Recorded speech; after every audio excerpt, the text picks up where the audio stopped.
It's great to be back with so many friends. My name is Felix Frisch. I drove 50,000 miles through western and southern Colorado on the campaign trail. And I learned that voters care about specificity, and voters want candidates that are authentic to their values and their communities. And after coming here to DC to organize WelcomeFest last year, I was disappointed to see a lack of specificity within our party after WelcomeFest, and a lack of elevating the candidates that were willing to lead with specificity. And so I've put together a team of 7 college fellows who together are all frustrated about the state of our party, but are also inspired by the leaders willing to lead with specificity. And there's no two better leaders than Representative Adam Gray and Representative Tom Suozzi. And we've learned from them, we've met with them, and together we've developed the Promise for America.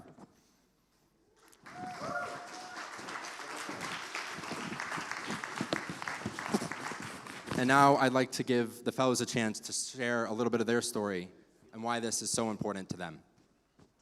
Hello, everybody. I'm Yenjay, and I'm from New Jersey, 7, one of the most competitive congressional races this year. And I'm excited to be a part of this project and be a fellow to help shape the future of the Democratic Party.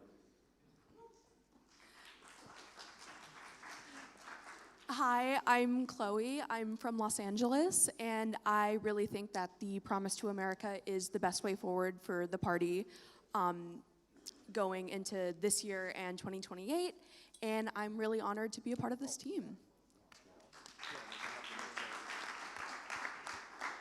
Hi, I'm Sarah. I'm based in California, and I joined the Fellows because I wanted to encourage the Democrats to focus on the issues. Hi, everyone. My name is Mac Healy. I'm from New Jersey.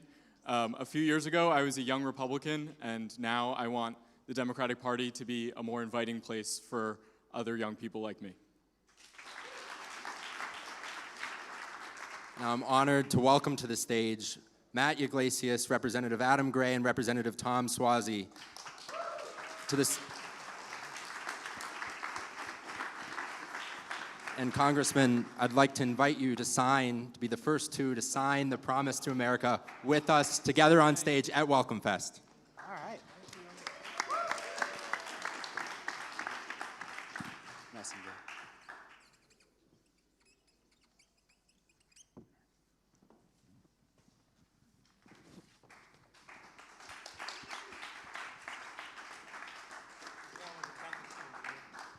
Hey, let's hear it for all these young people and the work that they've done. Fantastic. I think you dropped out of school. Which school did you drop out of? Chicago. University of Chicago. What school are you in? Yale? UC Berkeley? UC Davis? Harvard. Harvard. Let's hear it for these young people putting in their good effort to make this work. Thanks, guys. All right. This is great. You know, I'm so excited to be doing this panel. I think, you know, I love these WelcomeFest gatherings, but I always felt that the best critique that has been offered is that, you know, most people don't think in terms of these sort of broad ideological labels. They don't necessarily care if people want to say they're moderate, they're progressive, whatever it is. But at the same time, they do care a lot about, like, issues and things and what it is that people say. And I'm always urging people in the world to pay attention. These are the only 2 Democrats who flipped Trump's seats in 2024. And I think that if people in the world want, like, takes on how Democrats can win, they should be listening to the people who are winning in these kinds of seats. But a lot of what, you know, good politicians do is they talk about local issues, they stay out of the polarized national fray, et cetera. But if we want to change the party, if we want to change the country, if we want to change the world, we do need to talk about big ideas and not just, you know, the local stuff in the districts. And that's what we're really coming to here with these principles. After the 2024 election, decided, you know, we got to get specific. I wrote up my little common sense manifesto, but like I'm nobody. Nobody voted for me. You guys are really doing the work, and I think it's really exciting to have this. So I don't know, just tell me, like, why? I don't know. We're capitalists, not socialists. Why is that important? What does that mean? You know, I think, first of all, let's hear from Matt Iglesias and the great work he puts out regularly. You know, capitalism is the most successful economic system in the history of the world. It's lifted more people out of poverty. It's created more innovation. It's done more to make people's lives better than any other economic system. Socialism has failed and has also resulted in a lot of authoritarianism throughout the world. And so I think that there's a very big, I think that Zoran Mamdani and the MAGA movement, Donald Trump, they did a good job of feeding into people's economic insecurity. They correctly diagnosed the problem. They just have bad solutions. So I think that Adam and I, who consider ourselves good Democrats, believe that economic insecurity and people's concern about their financial health is very real. And so we've created an enormous amount of wealth in our country in the past 50 years. The problem is that wealth has not been shared with the people who go to work every day. And we have to get back to a place, as Democrats especially, talking about the basics, which is that if you're willing to go to work every day and you're willing to work hard, in return for working hard, you make enough money so you can buy a house, educate your kids, pay for health insurance, and retire without being scared. So it's important for us to emphasize that we're Democrats. We recognize that there's too much of a concentration of wealth that exists in our country right now. Our economy's booming in many respects, but the people are suffering. And we have to figure out how to do a better job as Democrats to address those concerns. And do you think, I mean, does this work everywhere? I mean, you guys are from two quite different, actually, kinds of districts, right? Yeah, I think it absolutely works everywhere. You know, I was just reading an article this morning in the Atlantic magazine that basically suggested that Democrats ought to talk about sports more. And in this piece, the author correctly identified this problem where there's just this lack of authenticity too often in the way Democrats talk. And I think what you'll find, you know, in this document, as everyone gets a chance to get more familiar with it, with some of these statements, you know, we're capitalists, not so, that shouldn't be a bold statement. We are capitalists. You know, this is the greatest democracy on the planet. And we've had many great successes that have not only made our lives better, have made lives around the world better. And people shouldn't be afraid to just say that. But too often, I think our Democrat colleagues, whether they're in a rural part of California where I'm at, or in the state of New York where Tom's at, or anywhere in between, there's just this kind of inauthentic word salad. I'm afraid to say this, I'm afraid to say that, I can't use this word, or I have to parse that word. And so I think one of the important parts of this promise is to say we're just going to speak clearly and plainly.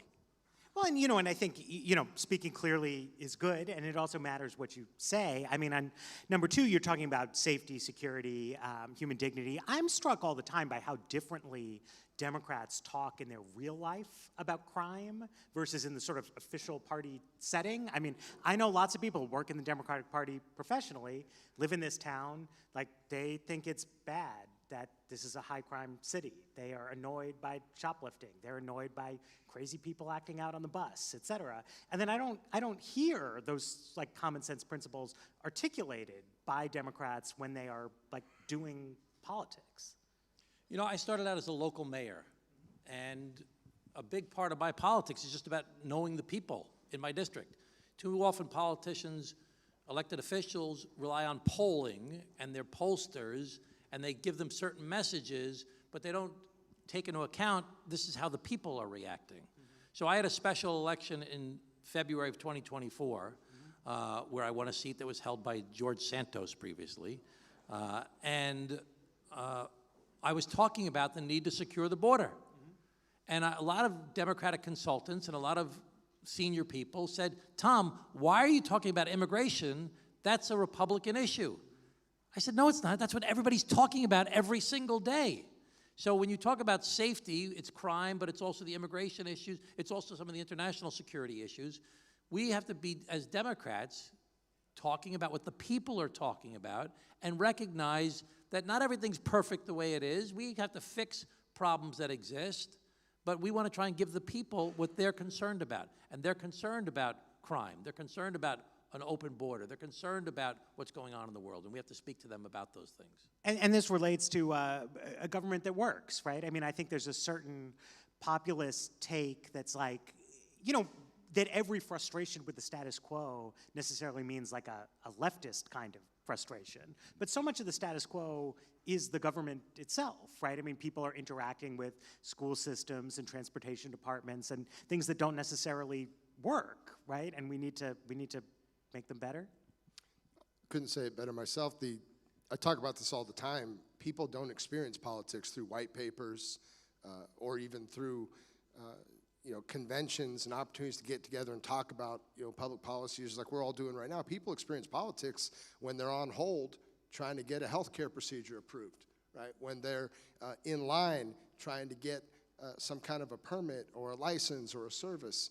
And fundamentally, not only does government exist to make us safe, government exists to make our lives better, to make things easier.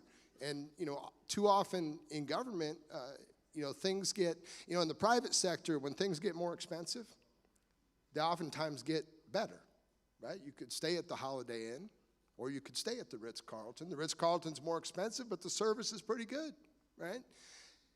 The same thing's true in government, except things get more expensive and the service gets worse.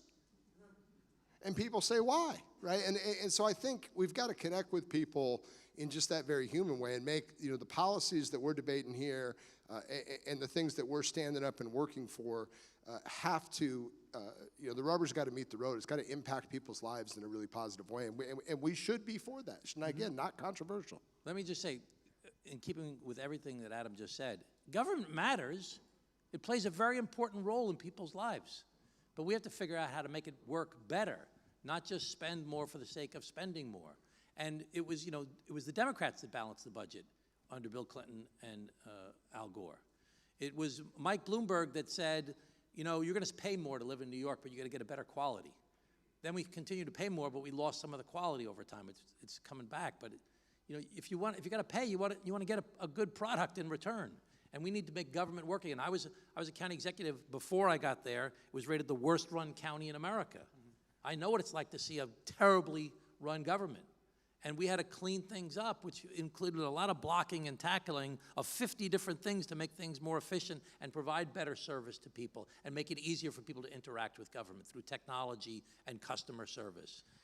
Because you guys, it's interesting because you're both from swing or red districts, but very blue states, right? California, New York, and I think a problem for Democrats is that most people see great things about California and about New York, but they don't think of them as places where the government is functioning well, that the taxes are relatively high, and it's not like obvious that people are getting anything extra for it. And what do we as Democrats do about the places where we, because we talk a lot about how to win political power, but in California and New York, Democrats have a lot of political power. And how do we make the outcomes be good?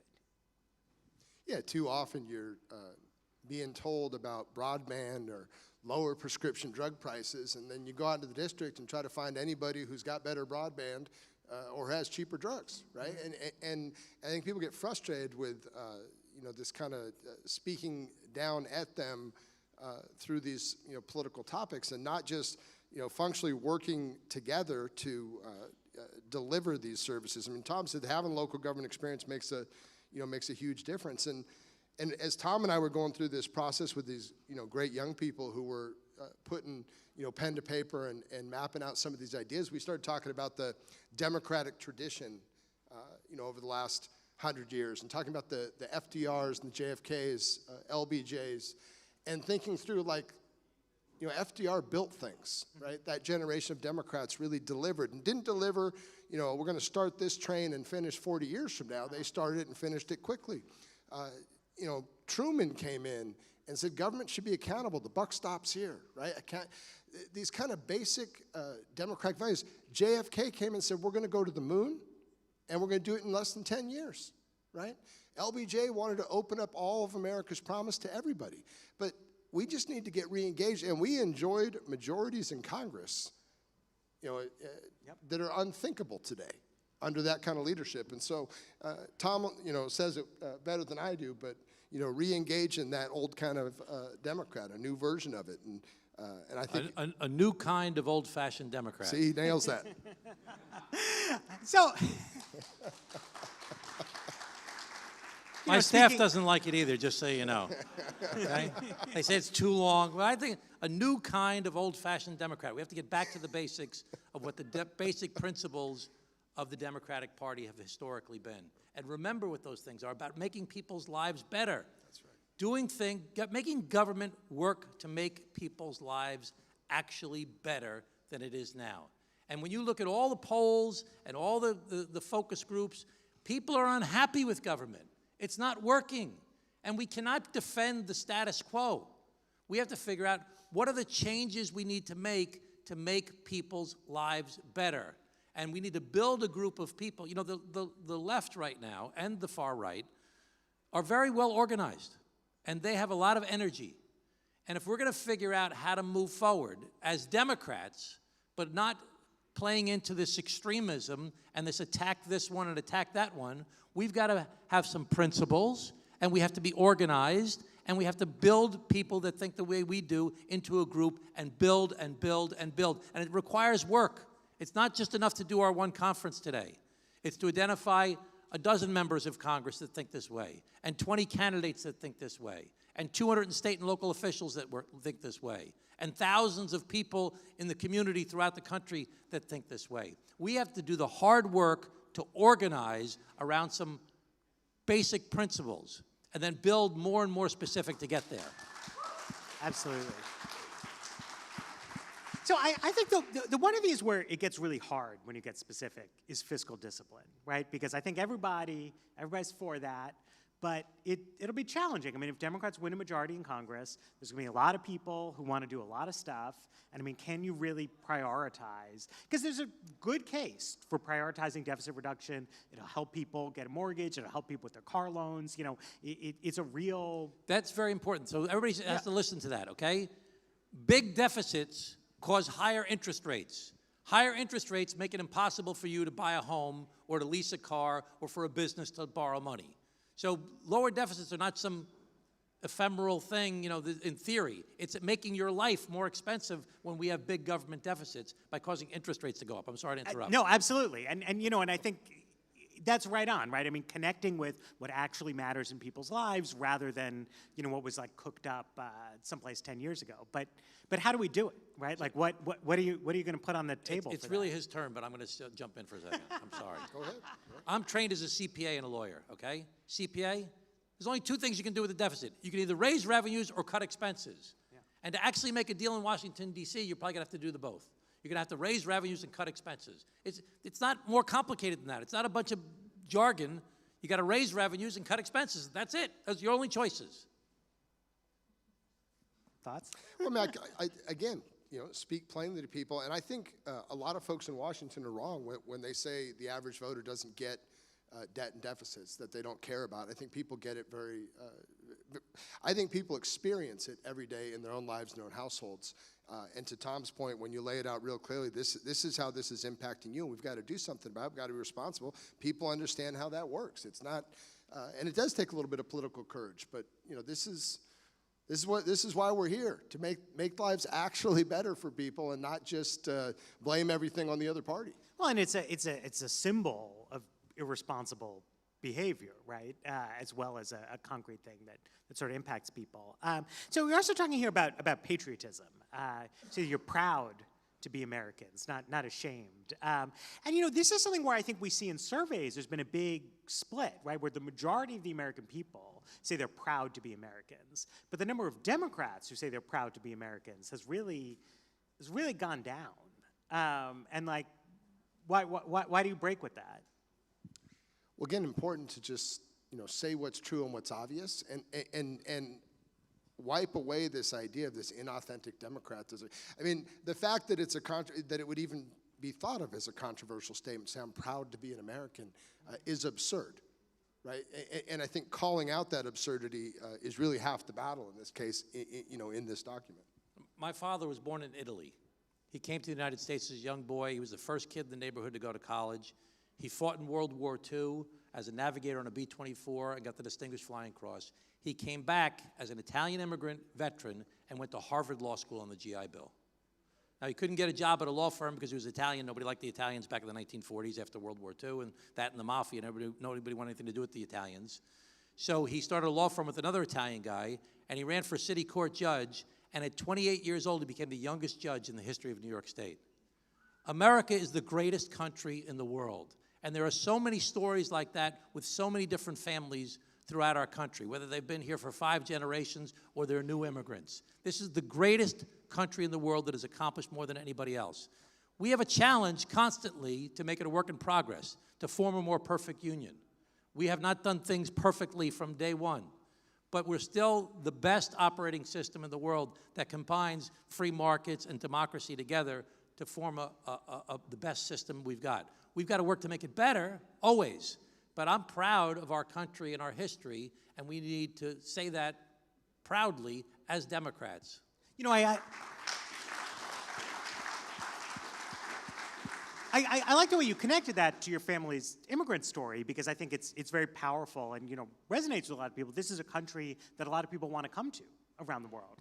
Nobody else wants to go to other countries. Who wants to move? Say, I want to go to Russia. No, that's not happening. No, but, you know, I think it's to talk about openness to immigration from a patriotic foundation, you know, I think is possible. Whereas if people think you're saying, like, this country doesn't deserve to control its own borders, something, you know, I'm against America, right? That is very bad. It's very negative to people. But, you know, you guys are saying, well, it's common sense, it's obvious, et cetera. But, like, clearly it isn't, right? Like, a lot of particularly younger progressive people do not have this patriotic spirit. They feel that, you know, this is a country that is founded in racism and genocide and stolen land, and we're doing land acknowledgements all the time. And I mean, how do we contest this? Because it's a really important principle, and I think it's a real dividing line for people. We have to understand the country is divided. And we're divided. I've identified 4 things that I talk about all the time. One is that we've got most of our members of Congress are in safe seats. Safe seats you can't lose. If you can't lose, you don't necessarily listen to the people. The only way you can lose is by losing a primary. 400 seats out of 435 at least. It's going up because of all the redistricting. If you're in a safe seat and you only can worry about losing a primary, then if you're a Republican, you pander to your base on the right. If you're a Democrat, you pander to your base on the left, because only 18% or less of the people vote in the primaries. So you start with politicians pandering. Second, social media rewards extremism. The crazier stuff you say, the more likes you get, the more follows you get, the more small dollar donations you get. Third, cable news. Watch Fox News and then watch MS and watch CNN. They're completely different worlds. There's only 4.5 million viewers on the most watched Fox show. There's only 2 million viewers on the most CNN or MS show. But they're controlling 24 hours a day the news cycles and feeding a lot of different narratives that are further fueling division. But the most important thing, and back to your point about how young people are being sold this bad image of America, is our foreign adversaries, the Russians, the Chinese Communist Party, the North Koreans, the Iranians, are using our social media, and they are feeding messages to our young people, but all of you, all of us, I should say as well, where they take issues that we're fighting about a little bit, and they blow up both sides and make them big, hot issues. And they don't care who wins. They just want us to be hating each other. They can't beat us economically. They can't beat us militarily. So they want to see they think our biggest weakness is our diversity. So they want to constantly sell the idea to our young people, you should be ashamed of America's history. This is terrible what you've done there. I've actually talked to foreign leaders from some of those countries, and they say it outright. And they're trying to sell these concepts on a regular basis. But I also wonder, I went to a couple panels this morning about education, and it was very serious people talking about reading, math, you know, very important stuff. I'm for that, right? People should read. But I also wonder, I mean, do you think, like... Bold position. Yeah, it is. I mean, it is bold in some places. Should our schools be teaching kids patriotism? Is this something we need to engage with? I mean, as we have a diverse society, it's one of the strengths of America, but also a potential weakness point. Do we need to, like, challenge our educational systems to be teaching people about the greatness of America? Well, I certainly don't think we need to skew our education system one way or the other, right? We need to tell history as it is, but this narrative that you're describing in our contemporary politics, feels like it has a shrinking audience. As much as it's the same reason nobody wants to talk about religion and politics at dinner, right? It's this idea, we're going to offend it. And you increasingly, I've taught out at the University of California for the last 15 years in political science, and people always make this kind of generalization that all young people are, hyper progressive or fit into a certain political box. And I mean, we had the good ones up on stage just before. well, what I've found, particularly in the last few years, is a young population that's increasingly looking at our politics and recognizing it for how broken it is, right? And looking for something more honest, right? And I think we're being more honest here, and you can both love your country, be patriotic, and at the same time aspire for a better country, right? That's more equal, that's more fair, that's all of those things. And again, these kind of false choices and binary choices, it's a lot of BS, and people are catching on to it. I think the left and the right are both, feeding into this again and saying, you're unhappy with your life, let's tear the whole thing down. And that's contributing to this effort. And I think that, there's a lot of organized efforts on the left, and there's a lot of organized efforts on the right, and there's a lot of organized efforts from our adversaries. Yeah. We've got to do the work. If you, listen, not everybody's going to agree with the principles that we've laid out, but if you do, we've got work to do. We've got to organize around this and go push this further and further along, and we need more people to sign on to this agenda. It's not going to happen from just us talking here today. I can guarantee you that. It's a lot of hard work. There's an old labor expression, don't mourn, organize. We need to organize. We need to organize the people that feel the same way that we do about these general principles. And I do want to encourage people in this room. I think everybody here, a lot of the smartest elected officials, the smartest policy thinkers, they're all independent-minded people, independent thinkers, and that's great. It's a great strength. But politics is a team sport. People need to work together. So I hope everybody will look at these principles. And if you agree, don't quibble. Sign on, tell more people, because the idea here is we started. You two were the very first signatories, but we're going to try to build up a roster of candidates at all levels of government. Right? Create sort of a sub-brand that people understand, that means something, so people can run in different parts of the country as what are we calling it? A new kind of old-fashioned Democrat? Well, I don't know if everybody's going to adopt that. My staff doesn't catching like on, it. Tom. New kind of old-fashioned. Who likes that? New kind of old-fashioned Democrat. Who can't stand that idea? Raise your hand. All right, we're in. Who's not going to raise their hand no matter what I say?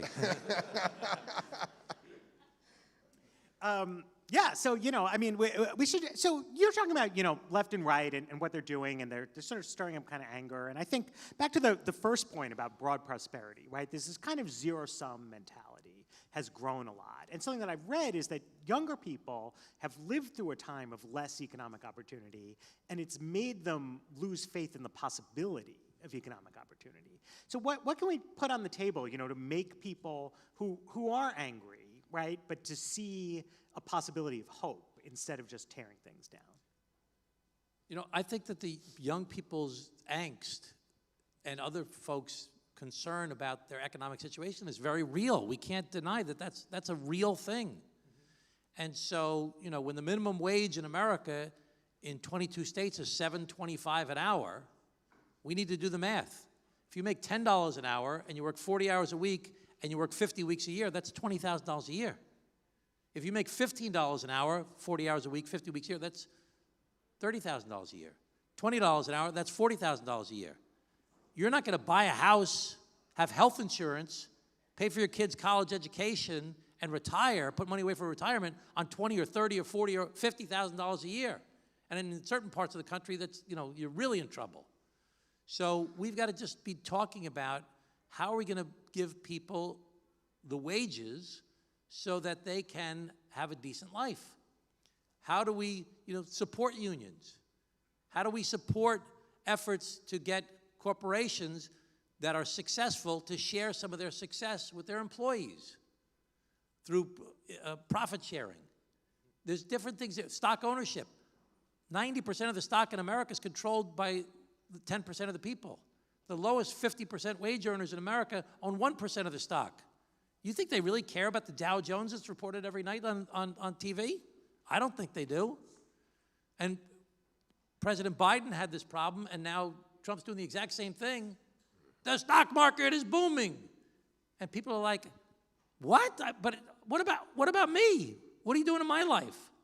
So we have to get back to these basics of figuring out what are the policies that we have to do so that hard work is rewarded with a decent life. Yeah, and if we're going to tell people, give them a hand.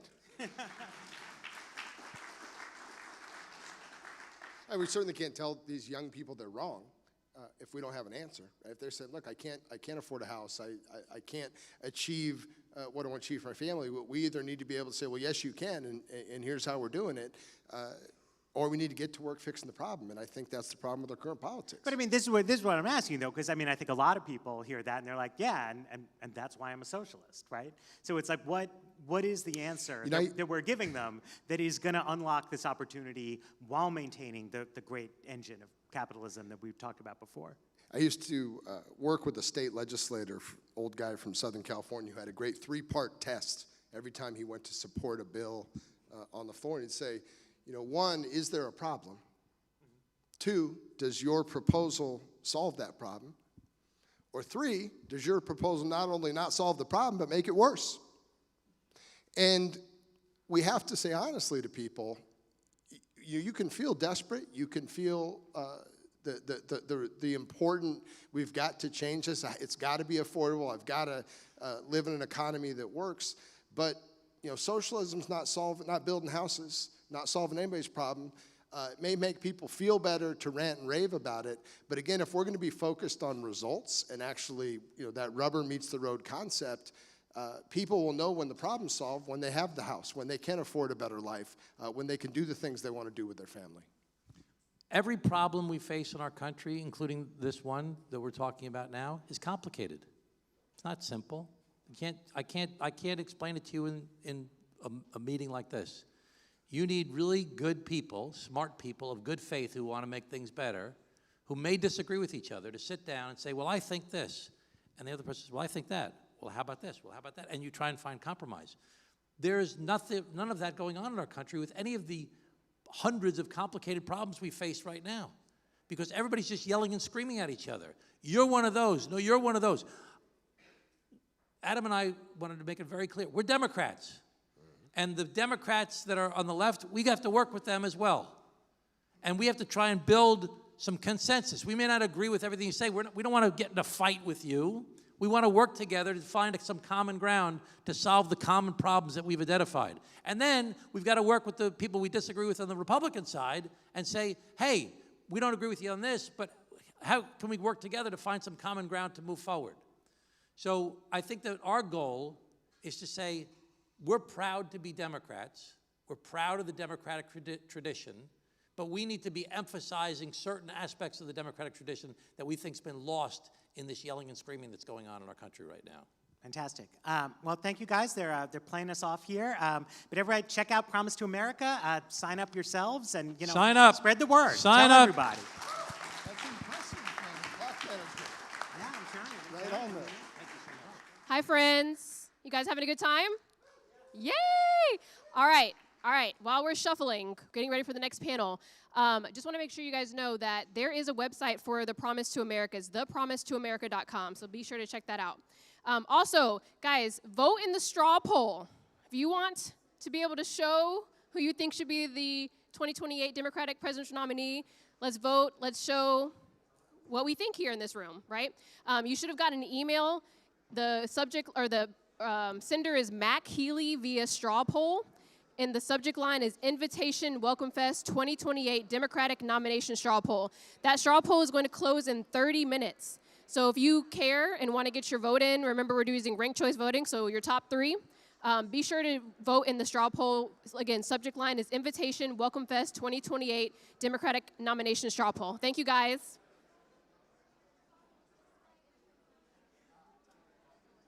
Please welcome to the stage Marshall Kozlov and District Attorney Brooke Jenkins.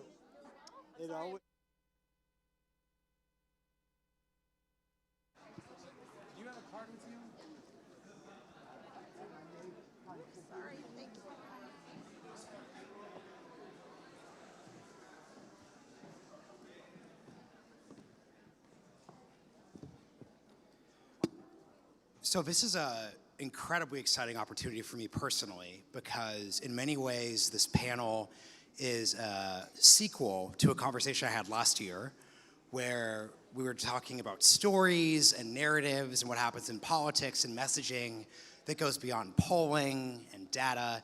And I wrote a piece about this, and the district attorney actually read the piece. I've never had an interviewee actually do prep, so that's really huge. But it means that we can kind of get a little deeper on these themes because they're really reflective of a lot of tensions and dynamics that exist within this sort of convening. So we were discussing before we went on stage, and you talked about a slogan that you delivered when you were running in 2022, that I think is like the critical part that we start. So how about you just share the story and share what the slogan was? So for those of you who have not been following San Francisco politics, we recalled our prior district attorney in 2022, who was a very progressive prosecutor who did not believe in prosecution. And I was appointed by our mayor after that recall election and then ran for re-election immediately. And during my campaigning, when I was trying to introduce people to who I was because they didn't know, right, I had been appointed, I said, there's one thing I want to make clear to everybody here. All crime is illegal again in San Francisco.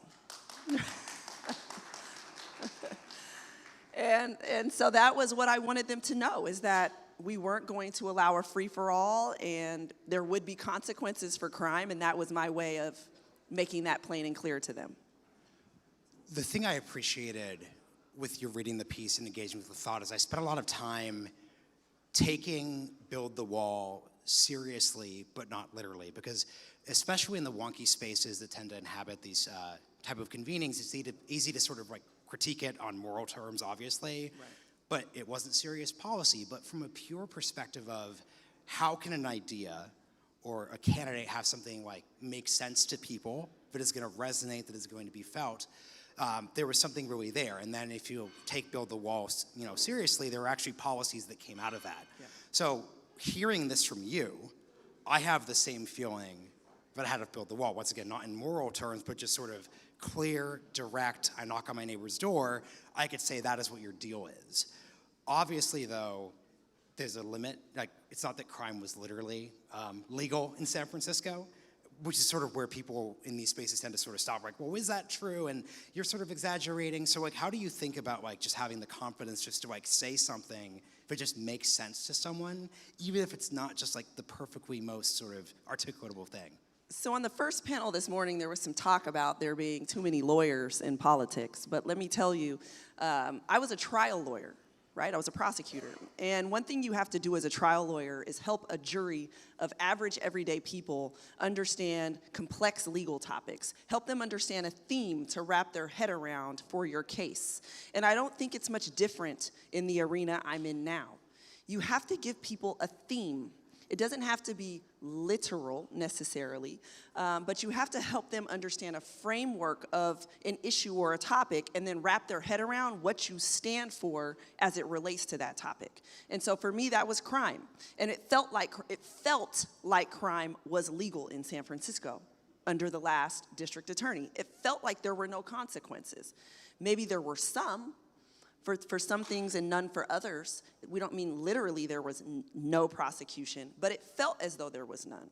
And so it's capitalizing on that feeling that people had of, wait, it feels like crime is legal around here. People are just doing whatever they want, and making them understand, okay, I've tapped into that feeling, and now I want you to understand what my platform is, which is that there will be consequences and accountability. And so it was, for me, merging those two, and I'm a firm believer that unless we reach the lay person, the average person, with a message that they can wrap their head around very quickly, we lose them. I think the thing that's hard is I think everyone knows they need to make a slogan, they need to have some sort of messaging, they know they need to get to people, but they typically resolve to keep it riskless, keep things safe, keep things simple. It doesn't mean anything, but that's why it works. Like, yours obviously meant something. So I think a lot of folks here aren't going to be, DAs and aren't going to focus on crime, but I think they're going to have the tension of how do we actually take the risk of saying something that could be controversial and just sort of pushes on that. So talk through, did you come up with that slogan? Did your team talk it through? Was a consultant sort of scared? Did a voter sort of laughing at it make you reluctant? Like, at a personal level, how did you think about doing that? I've seen a lot of DAs have the slogans that have, justice for all. I mean, that doesn't resonate with anyone, right? That doesn't excite you. It doesn't get your blood flowing.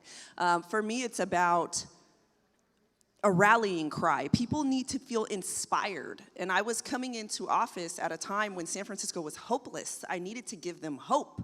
And hope sometimes requires you to say things that are a little bit controversial. And if you know anything about San Francisco, it was a bit controversial to say all crime is illegal again.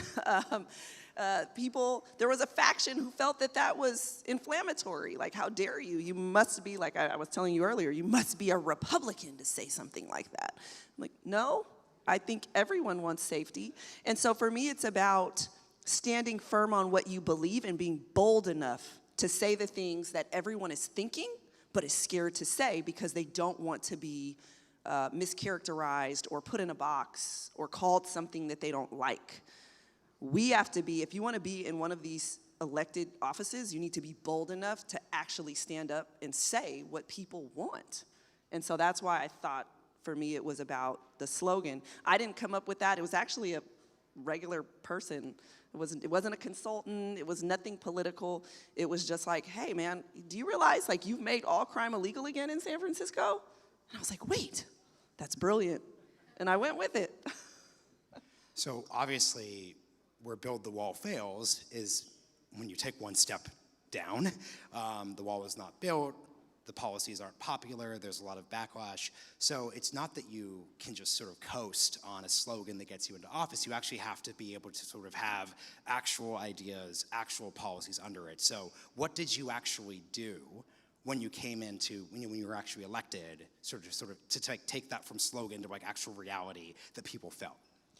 Well, yes. I mean, I think I told people, right? This is what I stand for. Here's how I'm going to get it done.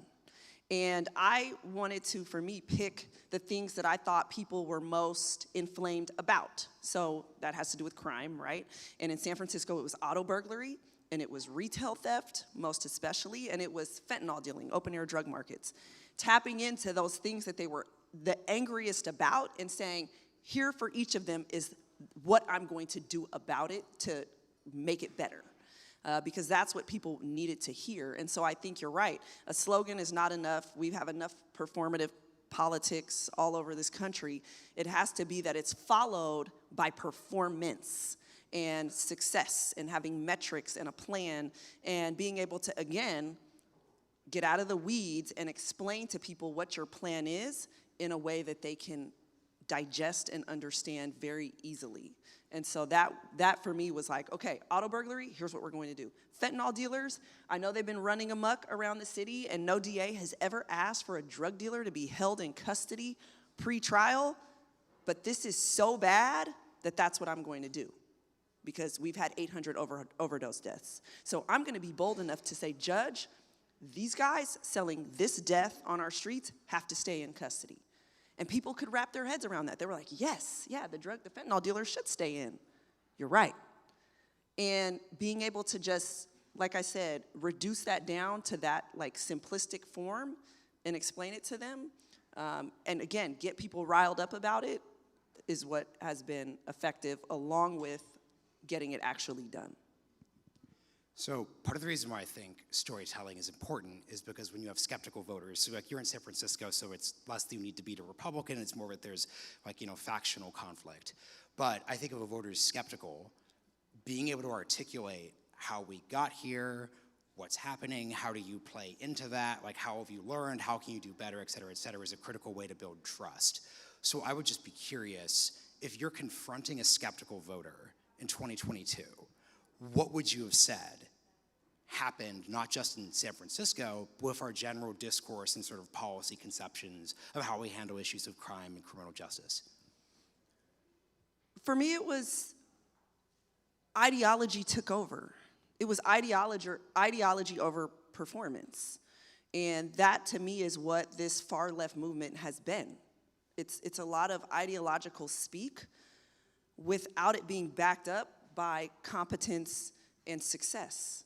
And really helping people identify that. And like, that sounds really great, doesn't it? It sounds fluffy, you know, hug the drug dealer and tell him to stop and he'll just stop. It doesn't work that way. And reducing it down to the truth. And I think when you confront people with the truth and the fact that this isn't about fluff and making you feel good, you want your street clean. You don't want to walk through what you're walking through anymore, right? And they're like, yeah. But you know, what I say to people too who say, oh, well, San Francisco's just, you know, there's no Republicans, you're just fighting, it's an inner fight between Democrats. Yeah, that's where we're at in our party nationally. It's a fight. It's a fight for who is going to own the identity of our party. And is it going to be the DSA? Is it going to be the radical left who's talking all about ideology? Or is it going to be the pragmatic people who want to see people's lives improve and it's about performance? But we have to message it right. And so I say, yeah, this is an internal fight, you're right. But unless we win that internal fight on this side, we're going to keep losing to Republicans.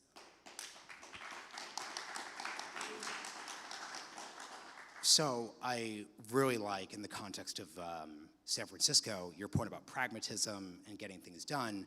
And I'm not asking you to speak ill of a fellow California politician, but I think the problem of hearing how much your statement just resonated is, if we look at the California governor's primary last night, Matt Mahan obviously made the same sort of pragmatic, get things done sort of pitch. And it's not just him. Like, you know, I do a lot of work in the abundance space, and there was a lot of attempts to sort of do that sort of technocratic, we get things done, our left opponents are ideological people, but it just doesn't resonate. So is there something about crime that makes this unique? Because or maybe this is just sort of a talent question.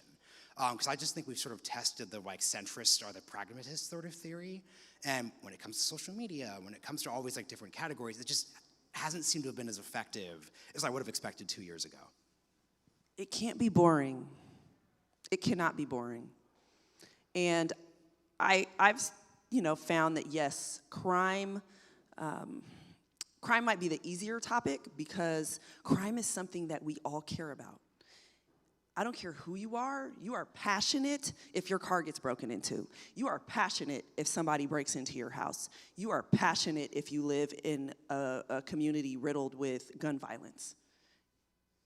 That makes you mad. It makes you upset. You're traumatized. There's a lot of feeling about it. And so it's us figuring out how we prioritize issues that people are excited about, people are passionate about, people can get incensed about. That is why, to me, the far left has been able to be successful. They rally cry around things that get people worked up. When I think of defund the police, people got worked up about George Floyd. People got worked, it was like, yes, and I need somewhere to channel what I'm feeling. Somebody needs to give me something to anchor onto. It can't be boring. It has to be, though, that the way I did it with crime was to say, hey, you're mad about how your street looks outside of your house, aren't you? You're mad that when you go into Walgreens, everything is locked up on those shelves, aren't you? Because I know I'm frustrated about it. So don't you want that to stop? Don't you want to be able to walk in Target and buy toothpaste without having to ring that bell and wait 10 minutes? For the store associate, because I'm sick of it. And my kid is throwing a tantrum right now while we wait. So the way that we fix that is we hold the people who keep stealing accountable. That was what got people worked up. They were like, yes, I want my life back. I'm sick of having to get my window repaired because we had 30,000 auto burglaries in a year in San Francisco. And so it's about picking the topic and not just saying, justice for all, we stand for public safety, because that means nothing. It's tapping into the core of what makes that issue matter to people. If it's housing, it's saying, aren't you tired of not being able to buy a house, not being able to afford a house? Isn't it unfair that you are a teacher and you can't afford to live where you work, right? And tapping into that, but then saying, and here is a simplified way of how I'm gonna solve that problem for you, what I think the solution is. But we keep picking these like fluffy topics, safe topics. We take for granted that as long as I now say public safety, everybody's on board. That's not true. There has to be something, like I said, that taps into people's passion, makes them want to get out and fight, because we need people to fight with us. So I understand the context by which you're using the word ideology is like a bad thing, like not being pragmatic, just sort of saying like, this is my way, this is the highway. But I think something that centrist spaces tend to underrate is that like ideology is also kind of like a way that you think about things, right? It's kind of like software on your hardware. So like when something happens, ideology makes it easier for me to think about things. So like when 2020 happened, like let's say I was running for office, I didn't put out any terrible tweets because like I think police should exist, and I think police should exist not just because a poll showed that to me, but because I've like thought about like policing and its role in society. So how do you think about how centrists or even politicians who are sort of like vulnerable to sort of being influenced into believing things that they wouldn't believe if you locked them in a room for 30 minutes, how should you think about how centrism should think about crime? Because I think the thing that's tough is that like 2020 was happening as the culminating point over like 10 years of discourse on racial justice, on policing, on the fact that we were taking weapons and vehicles from the war in Iraq and bringing them back, and people just sort of felt that. So like I think we should be more, not like sympathetic because it was a judgment question, but like I understand how you got there, especially if you're not thinking hard about it. So how do you think about crime? I guess you don't have to use the word ideology, but I'm just curious, like, how should we think about crime today? So I think, I just want to tap into something you said, which is I think we as centrists are more susceptible to being pulled one direction or the other, right? If you are far left, you're never, for the most part, gonna end up like on the right side. You're pretty much entrenched way over to the extreme. But when you're kind of in the middle, it's like, well, this argument came from the left and everybody seems to like it, so like I can paddle left. Oh, this argument from the right seems to be popular. Okay, I can paddle to the right a little bit and I can still call myself in the middle. We can't fall victim to that. And I think our job is to say, wait, I know everybody's worked up, but let's remember reality. And that's what I did on crime. I'm like, hey, look, I'm black.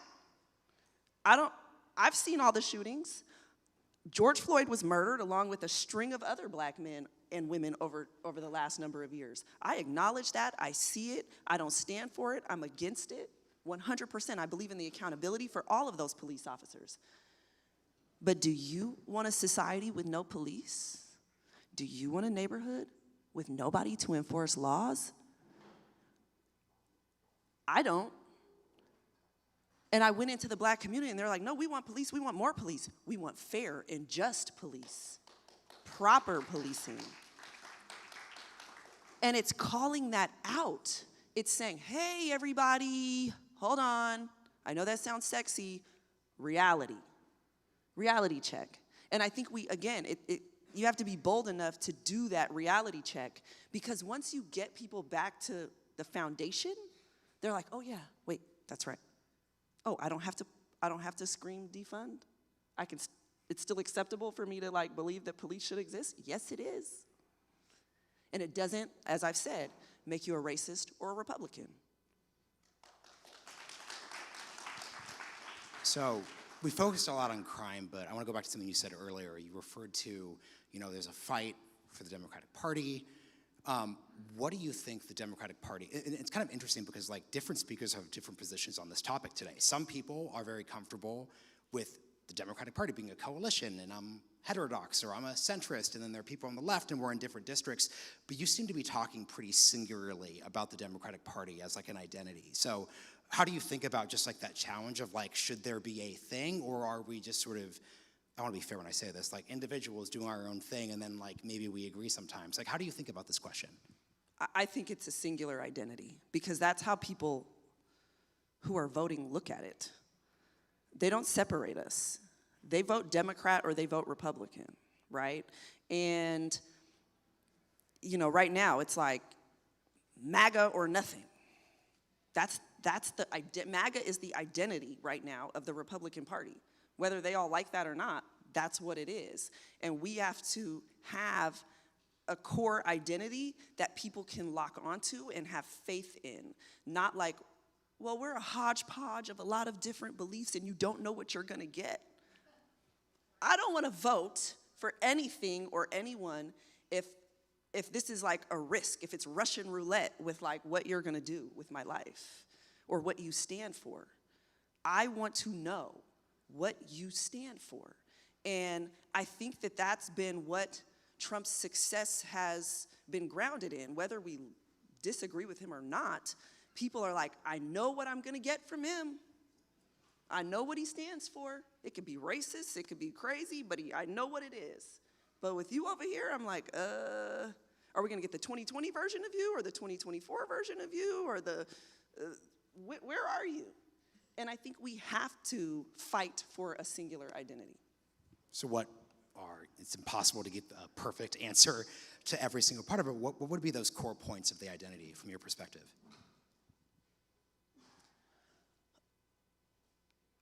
For me, it's, again, those foundational things, which are safety, making sure that when we say the word, people's lives need to be affordable, what that means, right? When we talk about inflation, again, inflation is a term that a lot of people don't understand. We have a lot of, English as a second language people in our country. They're like, what? We have all kinds of things. We have people who, just aren't in the weeds on what these terms mean, but helping them understand when we say affordable, we mean bringing down the prices of your groceries, but I'm not just gonna say that because it sounds great. Here's how I'm going to do that. When we talk about healthcare, it can't just be like, I think everybody should have healthcare. Of course we think everybody should have healthcare. But like, what is a reasonable platform for how we pay for healthcare for people? That is not, and how we hit these key points and we all rally again behind what is pragmatic and makes sense. And that's what I found in San Francisco. People want our economy to thrive. People want safety. People want to be able to pay less rent, buy a place to live, normal things that afford us the American dream. I think we need to get back to like, what is the American dream? How do I make people see a vision for themselves in having that? But that's not grounded in, again, like fluff, but in everyday reality. So different factions of the Democratic Party have like different articulations of like where there's dissent or like where maybe we agree on these foundations, but we're gonna sort of debate at the edges. I'm curious where you think the edges are. So for example, something that more centrist aligned orgs have talked about is like, we need to win a Senate majority, we need to win a House majority, so there are gonna be these people who are gonna make you uncomfortable, whether it's on abortion or whether it's on immigration, all these like different issues. And it's been really fascinating to see the base of the Democratic Party become less and less enthralled by that sort of pragmatic argument, and more just sort of like less emotionally motivated by MGP gives us the chance of a majority, but she voted for that ICE bill. So like, it's just been a dynamic that I think it's been interesting to observe. So like, how do you think about like in the centrist case, like those people who exist a little outside of that foundation and the need to get a majority? I think it's fine. I think you have to explain why you do things.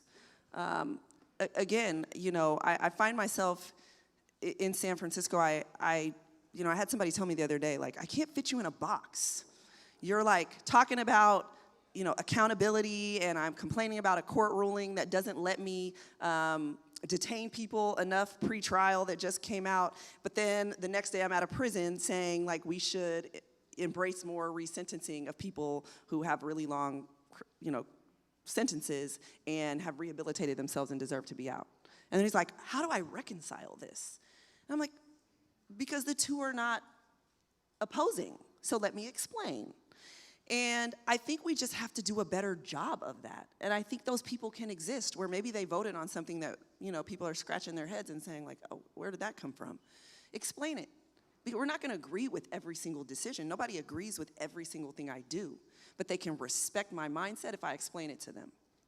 Or at least say, okay, we're not with her on that, but I'm with her on a majority of other things. And that's all right.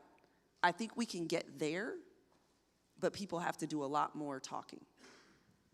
So a yellow flag raises when someone describes themselves to me as sort of hard to, put in a box. Because there's like the good version of that, and then there's a bad version, because, my podcast is called The Realignment, and it's really studying how left and right have shifted. And if we look at, because you said that, far left people don't go far right, that's very much not true.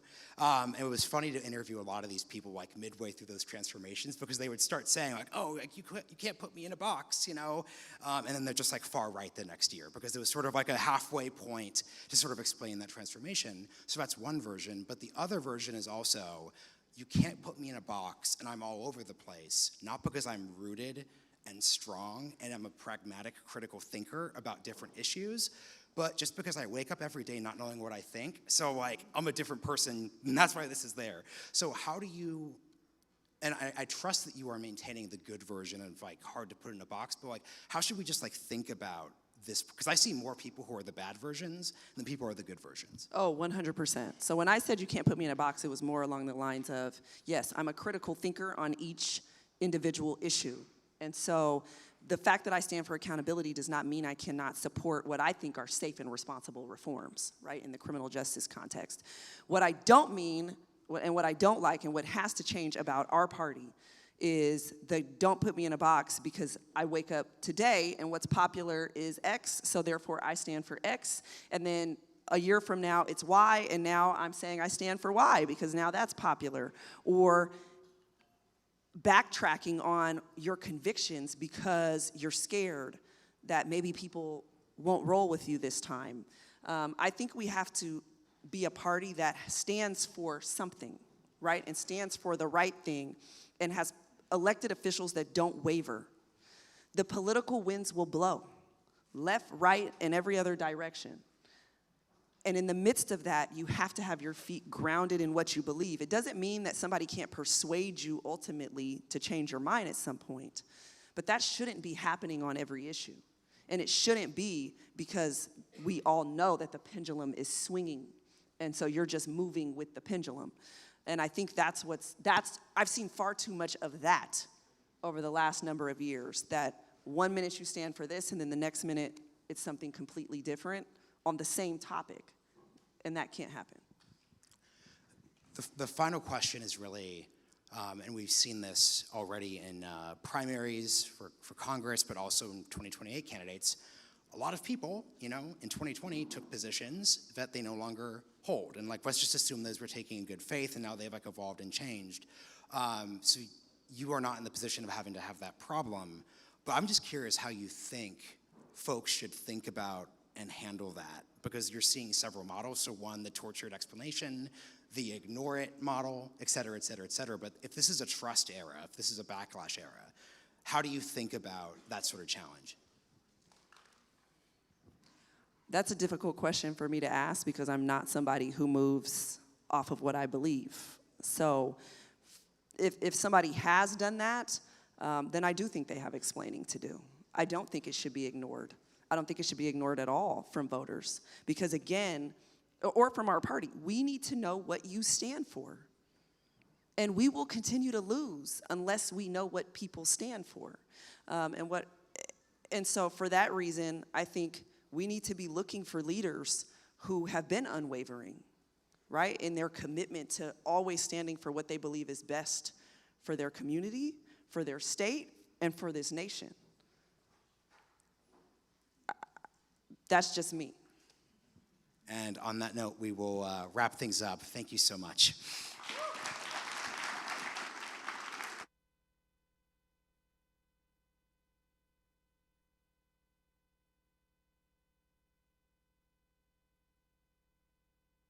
Please welcome to the stage Josh Barrow and Mark Cuban.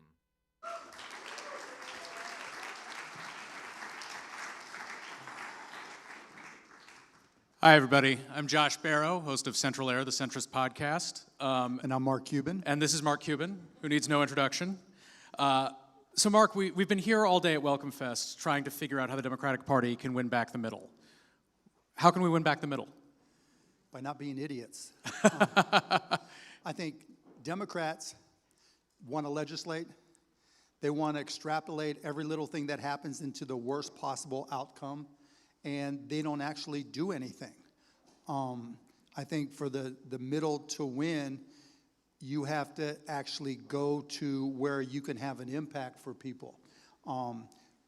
If you're talking about affordability, what are the things that you can control? What are the businesses that impact affordability? And go out and talk to them. You know, there's no big fans of Donald Trump in this room, but to give him credit, when you see all the oligarchs that he brings in and everybody says, oh, they're just kissing the ring, he's asking them for something. Now, we may not agree what he's asking for, but he is literally asking for something, and sometimes those things he asks for are for the good of the people. The Democrats never even ask.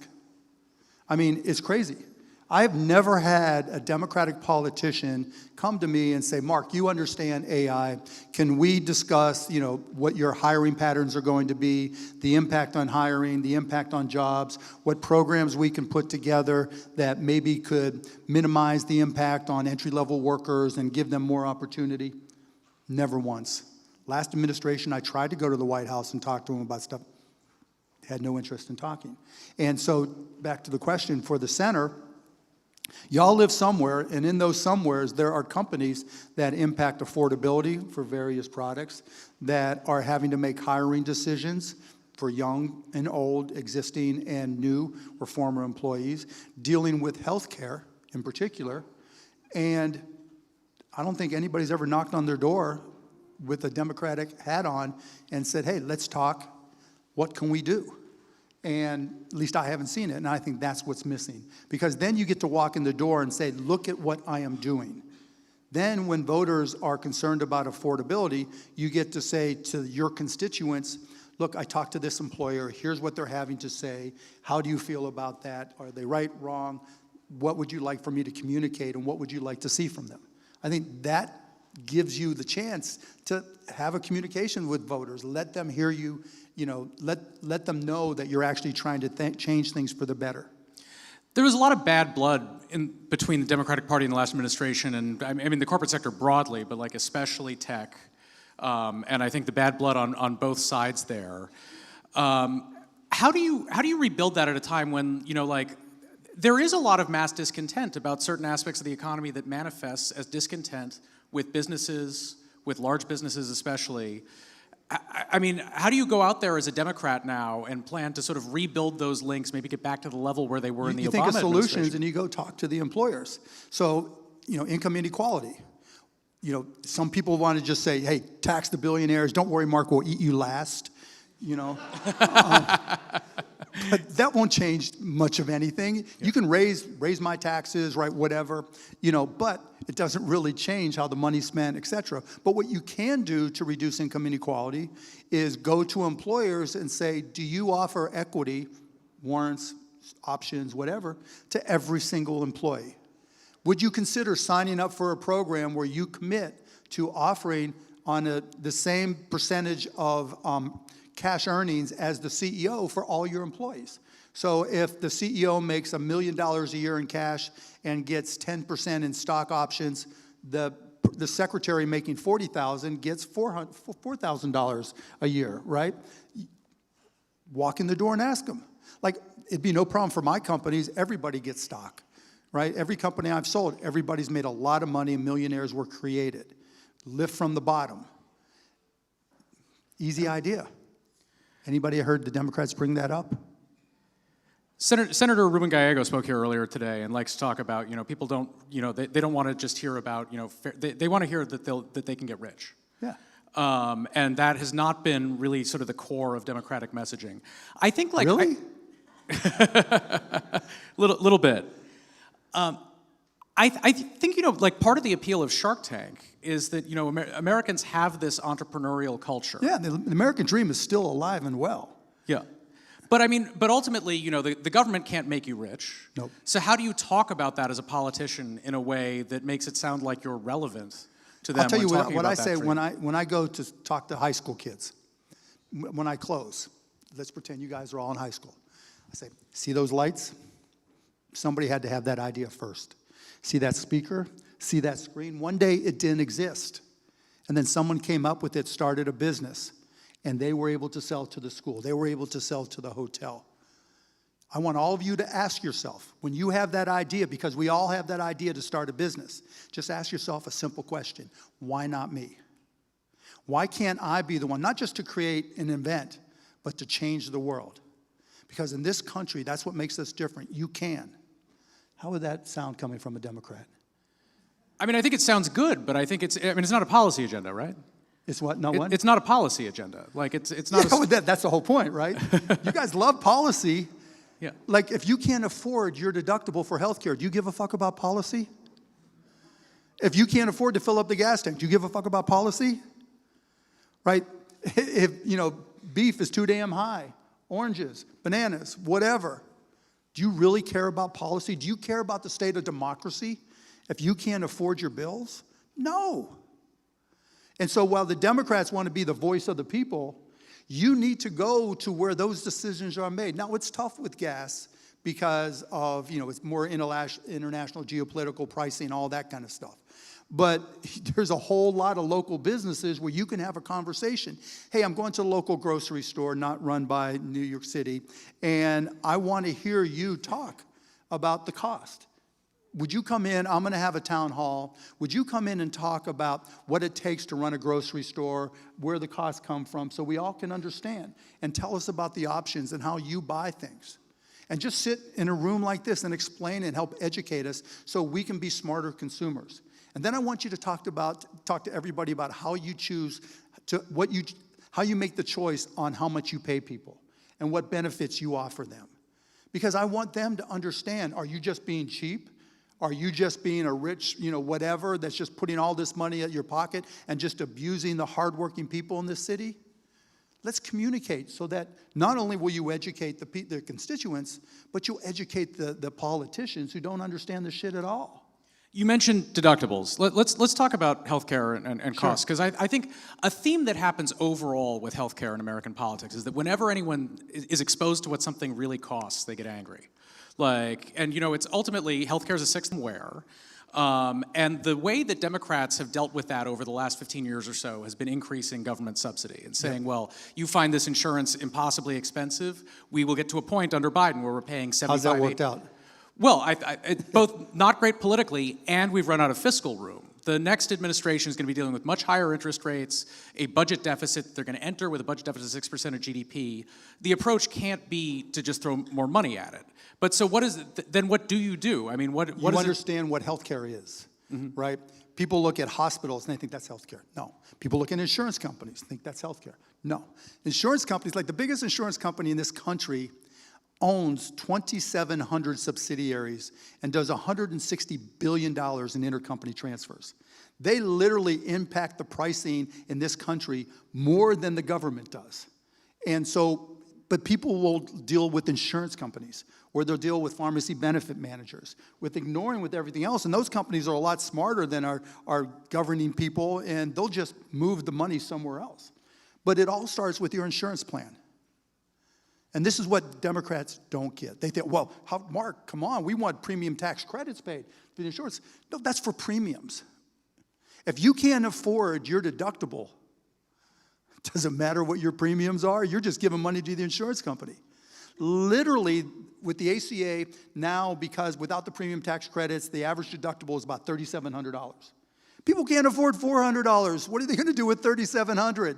And you care about the premium tax credits? Now, there are, with the disproportionate shares and all that kind of stuff where you push down, where there were more people that had very low deductibles and minimal out-of-pocket, but the majority of people, and that same thing applies not just to ACA, all the people who have insurance through their employees. What happens every January? You have open enrollment. and you make a choice. Well, first your employer makes a choice working with the insurance company who's probably lying their ass off because your employer is working either through a broker who's getting a commission or through a consultant who's most likely getting a commission. And so nobody's interest is aligned when they go into the process of figuring out what insurance plans to offer. But then you sit there in January during open enrollment and it's like, okay, here's what I can afford in premium to try to get my deductible down, but let me go through all this shit's too long. Eeny, meeny, miny, mo, boom, right? And then you have a deductible, typically $2,000, $3,000. If people can't afford, 40% of people can't afford a $400 emergency, 50% can't afford a $1,000 emergency, how in the world are people going to afford a $2,000 or $3,000 deductible from work? But so then if you have an objective of lower deductibles, then you have to raise the premiums, right? Okay, so let's go from there, right? Yeah. So, but let's go back to deductibles just in general, yeah, right? Because what happens is, and this is the part Democrats have to start to understand, if you can't afford your deductible and God forbid you're in a wreck or whatever, you go to the hospital and they say, okay, your deductible's $3,000, and you say, I can't afford it, but I'm bleeding, you know? What the hospital will do is they'll lend you the money. They'll lend you the $3,000 because they see you have insurance. They want to get the money from the insurance company. So now the hospital has lent you money to somebody they know can't afford their deductible, so they're not going to be able to pay them back, right? So now you've turned the hospital into a subprime lender. And they have all this debt, and the hospital says, shit, I'm a subprime lender now, I'm not getting this money back. I have to now try to charge the insurance companies more to compensate for what I'm not getting from people who can't afford their deductible. The insurance companies say, hey, it's not my fault that the employer, that 67% of employees go through self-insured employers, not my fault that the employer, put together a plan that had employees who couldn't afford their deductibles. So I'm going to jack up the rates everywhere else, and on top of that, I'm not going to pay the hospital the full amount that we contracted for. So now the insurance carrier that has the 2,700 subsidiaries, has 70% of their revenue come from taxpayers, they go to the hospital and say, we're not paying you the contracted rate, we're paying you less, we're paying you late, we're going to audit you and claw it back, and then on top of that, we're going to deny all the shit that we can. And to make it so we have plausible deniability and the government can't catch us, we're going to buy a company or contract to a company who does the denials for us. We're not going to tell you the name of that company. We're just going to let them deny everything. So, hey, tough shit if, you don't get your heart. So I try to help people who get denied. I've got a company that does it, other ways we do it, right? Literally, we had somebody who got the insurance company to pay for a heart transplant. Great. But they denied the anti-rejection medication, which was only $200 to $300 a month for my company, costplusdrugs.com. That's the shit that they'll do. Well, I mean, and obviously this drives people crazy. And the solution that you get from the left of the Democratic Party is, well, we should have a single-payer system. And the government let's go right there. Single payer. Right. Have you ever read any of the single-payer legislation? Oh, well, I mean, the way you're going to finance it, you'd need like a Forget 19%. the financing. Okay. Read the first paragraph. Yeah. At the discretion of the Secretary of Health and Human Services. How's that going to work? Not a single word before you even get the universal care, right? About here's how we're going to do it so that it's not a political position, not a political appointee. Because if you can't solve that, anything downstream doesn't matter. But then everybody says, well, every other major country in the world has universal health care, right? But it's not a political appointee position, one. Two, I think the last one to really go through a full conversion was Israel in 1994 when MRI machines, were just coming to the forefront, right? So there's not the money, as you were saying, right, to just all of a sudden say, okay, we'll just transition over. Because when they started doing it, it wasn't expensive. And then they just evolved to what they could afford or not could afford. I'm a big proponent of transparency, right? Nobody knows what it costs, other than I don't know if my company is costplusdrugs.com, write that down, costplusdrugs.com. And we sell thousands of medications, not all, because those big insurance companies and their PBMs fight the pharmaceutical manufacturers so that they won't allow us to sell their medications, but that's another story. But when you go to costplusdrugs.com, you put in the name of the medication, And when it comes up, we show you our actual cost. And then we show you our markup is only 15%. And because we only mark it up 15%, we're typically a lot less expensive. And if you don't want to go directly to costplusdrugs.com, you can go through trumprx.gov. Yeah, that's been... Everybody's excited about that, right? There's been interesting reaction to you. Right, and I don't and it's care, not just right? you, it's Amazon Pharmacy also. Yeah, right, it's but like- I don't yeah. care because the bottom line is whatever gets you someplace where you can get that heart rejection medication at a price you can afford, that's all that matters. But that's not the bigger point. The bigger point is 4 years into our company, we're still the only pharmacy that publishes a complete price list. So that's with medications that we carry, right? And we're thinking in terms of universal health care. Then you look at, you broke your leg, you broke your ankle, you were in a horrific car wreck. If you go to a hospital, do you have any idea what it's going to cost? None. None. Do you think the government is going to have any idea what it's going to cost? You would think Medicare pricing, right?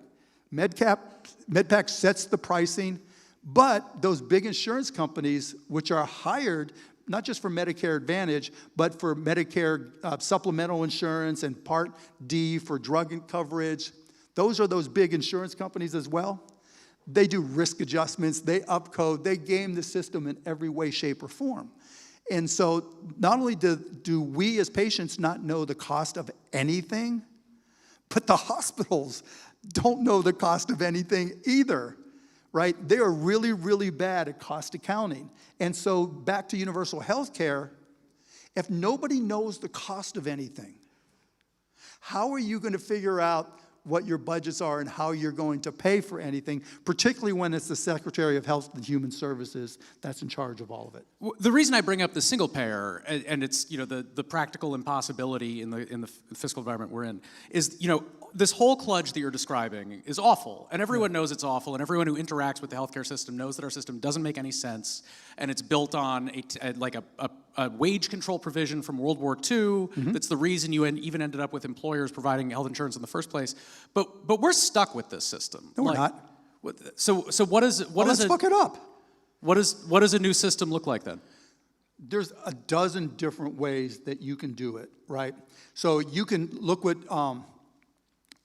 the Republicans are trying to push the high deductible health plans, right? And the Democrats just say, no, right? Imagine this. Consumers hate them too. But hear me out. Imagine this. Imagine if that $10,000 cap at the high deductible health plan, you set the parameters for what those insurance companies now have to cover.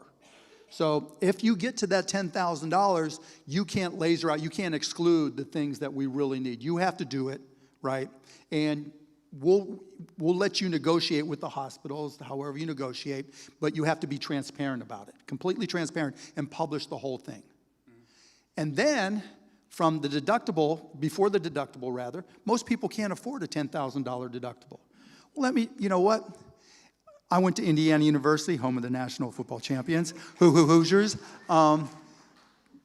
If I wanted to go to IU, if I was going back to school, and I wanted to get a loan guaranteed or even get federal money to just go party my brains out for a semester, government's giving it to me and guaranteed it. If I have a small business and I want to get a loan guaranteed, if I can get a bank to lend it to me, SBA will guarantee it. If I want to get, my first down payment on a house, there's a bunch of cities and states that'll give me $5,000, $10,000, $20,000, $25,000, and they'll guarantee a big portion of it. If I get totally destroyed in a car wreck and can't afford my deductible, good luck to you. And the point of that is, if as part of that the Democrats came back and said, you know what, we will guarantee up to that deductible amount. We'll loan you the money up to that $10,000 deductible amount, but we're only going to pay and only loan you that money for you to use at Medicare rates or any place that's transparent. That's me, self-interest, capitalist, costplusdrugs.com. Okay, so now we have catastrophic insurance, which is something I think both sides have tried to get away to. And in a lot of respects, that's what single payer is, right? Or universal care in some countries. And then on the other side, we made it so everybody can afford their deductible. because we'll guarantee it, we'll loan it to you, not give it to you, because then people start to game the system. But you are going to have to pay, the whole point of a high deductible health plan is that your premiums are dramatically lower. So whatever the delta was between what you would have paid in an ACA silver plan, let's say, because those are means tested, and what you're paying now in your high deductible health plan, you have to use that money to pay us back for that $10,000 loan that you've got. Now all of a sudden, we're a lot less stressed, aren't we? And that's taking a plan that the Republicans are pushing, using some common sense from the Democrat side and say, sure, right, there's a path that we can get there, but we just want two things. One, you have to cover everything above the $10,000 part where that kicks in. And two, we're going to guarantee it, but only at Medicare rates, which is going to upset a lot of hospitals because they think they lose money at Medicare. They're lying. It's a margin contributor. But then all of a sudden, that's a step forward. And if you put in transparency requirements as part of that, once you're able to know what things actually cost, then all of a sudden, cities, states, federal government can say, oh, this is what our claims were last year. Let's project forward. Can we afford it? That's what Saskatchewan did in Canada in 1947. They said, this is what it cost us last year. We can afford that. Maybe we can even get better pricing. They started in Saskatchewan and they spread to the rest of Canada. Imagine a state, and some have tried, but once you get that transparency, and one last point that I almost forgot. A big part of that transparency is at the hospital level. Like you have these nonprofit hospitals that get tax benefit after tax benefit. They don't act and operate like any nonprofits I've ever seen. And so what I would say, in order to keep their nonprofit status, they have to publish their general ledger entries monthly. That means every penny they spend, every penny that comes in, every taxpayer, anybody who's interested, can look at it and see all the actual costs. Then all of a sudden, we can start to understand what healthcare actually costs. And once we understand what healthcare actually costs, then the federal government can say we can afford it or not. Just trying to tell everybody, hey, we're moving to single payer, we're moving to Medicare at all. That ain't it. But figuring out a solution, that's it. I want to look ahead a little bit to 2028. So first of all, people love to ask you if you're going to run for president, and I'm sorry, like, are you going to run? You're not going to run for president. Yes, that was the answer I was expecting. Why do people ask you specifically? And what I mean by that is, like, Howard Schultz ran for president and nobody cared. It feels like the sort of the list of people from the, sorry if there's any veterans of the Schultz campaign in here. I know Howard, I like him. The list of people from like the sort of like the political outsider. Well, I'll tell you why. It's like it's you and maybe Stephen A. Smith. Like what is? Because I have name recognition, I'm exceedingly handsome. Why are you guys laughing? That's just easy. Yeah. It's easy. And I mean, I think, costplusdrugs.com, check it out. You're on message today. Yeah, has had an incredible impact. Yeah. We've saved millions of people. I can't tell you the number of times I get emails from people saying, we thought we couldn't afford the medication for my father, grandfather, wife, whatever. It was going to be $900 a month. Your price was $43. Or $15,000. Your price was $355. I mean, and by the way, we spend no money on advertising. I mean, I have a big mouth and a platform, but it's all word of mouth.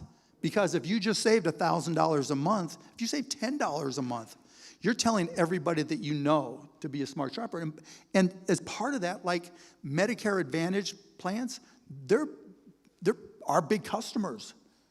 And not only that, like to show you how incredibly ridiculous, and I'll give Elizabeth Warren credit, our lack of transparency is TRICARE, the people who provide medications, pharmacy benefits to veterans, right? If you are off... and active military. What's that? And active military. And active military. But if you are off base, your copay to go get a basic generic medication can be $16, $20.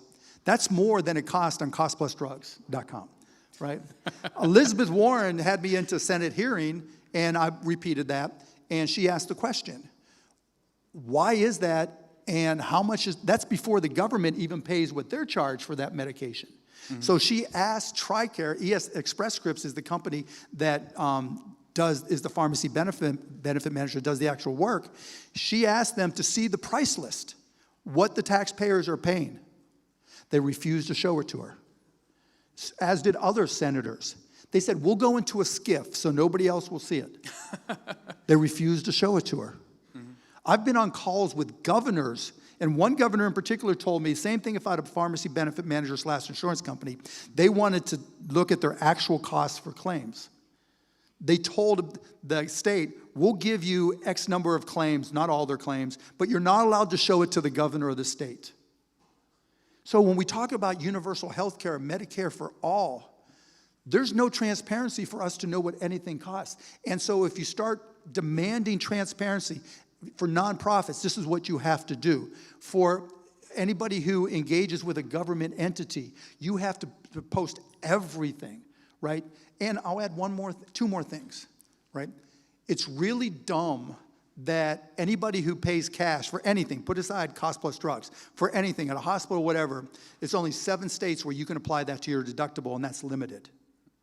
There should be a federal law. If Democrats want to propose something, propose that anybody who goes out and is able to buy at a better price, it could be an MRI, it could be a drug, whatever it is, by law, that insurance plan has to accept it against your deductible. But so doesn't that also push the premiums up? I mean, you've also, like, No, I saw your it's comments the other on, way, because the patient is paying for it, right? And the insurance company's not paying anything out of pocket. Well, presumably the insurance company has the policy for a reason now. They, because people then run For up now. the larger. I mean, because there's also you stirred up a nice controversy with that.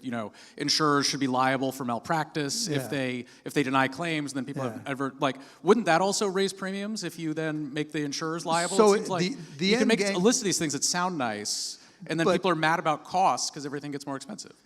So first of all, I'll say it again, 67% of people who get insurance get them through self-insured employers. Right. So for that 67%, none of that counts. None of that matters because it's completely up to the employer. And by the way, if any of you have your insurance from a self-employed insurer, go to your CEO and say, why were you so stupid that you signed a plan for me that won't allow me to go out and pay cash and apply it against my deductible? Because you're the one paying for it.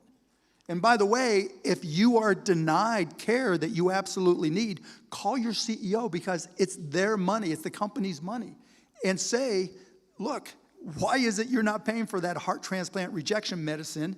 It's your money. It's $300 a month, and you're letting this insurance company. So back to your point, no, for most people, it doesn't raise rates. For most of these insurance companies, 70+% of their revenue is from the taxpayer. You were a major surrogate for Kamala Harris back in 2024. And I think part of the idea was, Democrats have been alienated from men, they're alienated from people in the political center. Mark Cuban is a great voice for this. Do you see anyone in the 2028 field who looks like that sale might be easier with? Jon Stewart, maybe, yeah. You're serious about that? Yeah. Yeah, I mean, again, the traditional Democrats are traditional Democrats. And they do what traditional Democrats do. It's the end of democracy. And I'm not saying I'm not worried, but at the same time, if you can't afford what you need to afford, that's not what's going to guide people to vote. And I think that is a big part of the problem. What about Gavin Newsom? I mean, I like Gavin, but I think he's a typical Democrat. I love when he, I've been on his podcast. He's engaging. He's fun. Maybe a little bit more handsome than me. But, I just think he tries to walk that fine line to be, to keep the progressives happy and keep the centrists happy. And I think that's tough. Because, I think that there's been a sense that Republicans in certain ways have been more creative than us over the last 10 years. They seize more quickly on political trends. They have a better innate understanding sometimes of how the mass public is going to perceive certain issues. And it's fallen away at the wayside a little bit because Trump keeps, causing oil prices to spike and things like that. Yeah, but he knows how to flood the zone. Him and Mandami are twins. Uh-huh. Literally, they're carbon copies of each other, just with different political views. But when it comes to social media, they're twins. Right? Mandami, he's early 30s. He grew up with Donald Trump as the dominant politician. He grew up in a social media era that was all algorithmically driven. And they both know whoever controls the algorithm controls your vote. If you want to, if you might date somebody, you know how I pay it, you know how I know what my 16-year-old son is into? I looked at his Instagram and TikTok when he lets me. Hot girl, football, basketball, hot girl, car, hot girl. Okay, we're good. Right? No Andrew Tate, none of that shit, right? We're good. Mandami knows that to his core. Donald Trump knows that to his core. You flood the zone. You know what drives the algorithm. They're eating cats and dogs. Well, I mean, that was actually a remarkable episode, the cats, because it wasn't true. And of course it wasn't true. It didn't matter. And what it led to Democrats having to say about the whole situation in Springfield, Ohio, was they're not eating cats and dogs, and they are here legally under the temporary protected status program, so they're not illegal immigrants. It doesn't address the underlying concern, which is all of these people have showed up in my school district. Their kids are in the school. We're spending a fortune on interpreters for them. He ends up, because he causes us to focus on the factual argument, it misses the thing that is the actual issue that the voters are thinking about the thing for in the first place. No. People spend so much time on social media. They didn't care whether people in that town were eating cats or dogs. They didn't care what happened after the fact. They just cared about the fact that they knew your social media feed was going to see cats and dogs every other video. That's all that matters. Whoever dominates the algorithm owns your vote, particularly for young Americans. And that's why Democrats get so confused. Why are these kids in college not, why are they going right? Because they want to go to the SEC or Indiana for football games. They're not sitting in dorm rooms getting high and talking about, the most important esoteric issues of the world. They're going to bars and watching football games. And that's what dominates their social media. And if they think Andrew Tate is cool and they say something cool, and that person, like I went on, I went on all the broadcast, right? And they all didn't care about politics, but they all loved Trump because the clips that they cut with Trump all drew just so much audience. You cut a clip with Mandami, is that going to draw views? Absolutely, every single time. Name one other Democrat. Maybe James Tallarico gets it. Well, yeah, I was going to ask you about Tallarico. I love James, right? I've sat with him. I've talked with him. Do you think he can win Texas? Yes. So you have Republicans flooding the zone with clips of him from 2021. And that's fine, but those are boring clips. Like, if you can talk about James Tallarico eating cats and dogs, it's over. He loses. But if James Tallarico was coming back, I was eating barbecue before Paxton's first indictment. That's some good shit, That's going to get more than cats and dogs, right? James knows that. His social media team understands that. So he just keeps on flooding it, right? And he shows all these people in red areas because that's why people are starting to connect to him in Dallas, because you will hear, I voted for Trump because A, B, and C, but James Tallarico, understands me better. And it's always fun to see someone from the other party, just throwing their former candidate under the bus. James gets that. He and Mandami are the only two that really understand social media and how to use it. And until that happens, but again, both in their 30s, both grew up with social media that was driven by algorithm, both grew up in the Donald Trump era. And the older Democrats are, the more they want to get into the details, right? How are we going, protective, the TPE. The temporary protected status, temporary protected. I keep on thinking TPS from Office Space. And so, that's what they want to focus on. That's not what drives people to vote. What have you made of the Spencer Pratt phenomenon? Same thing. Right? It's the exact same thing. The Prince of Bel-Air and his trailer, right? That shit's hysterical. And so back when Donald Trump was running for the very first time, I went and talked to a guy I played basketball with all the time. I'm like, Dan, why are you voting for this guy? And I gave him my reasons why I wasn't voting for him. He goes, Mark, let me just tell you something. I voted for politicians my entire life. And you know what they've done for me? Absolutely nothing. You know the definition of insanity? That's how most people feel. That's why they don't want to vote for politicians. Spencer Pratt comes out doing his thing. Hell yeah, what's the downside? At least we'll be entertained. You know, that is how most people view it. If you can't make gas affordable, you can't make beef affordable, you can't make rent affordable, you can't change the permanent plan to get houses built faster, give me the clown, or give me the entertainer, or give me somebody who at least is going to see, I'm going to see in my feed and start giving me reasons that I can tell my friends and family why I'm voting for them.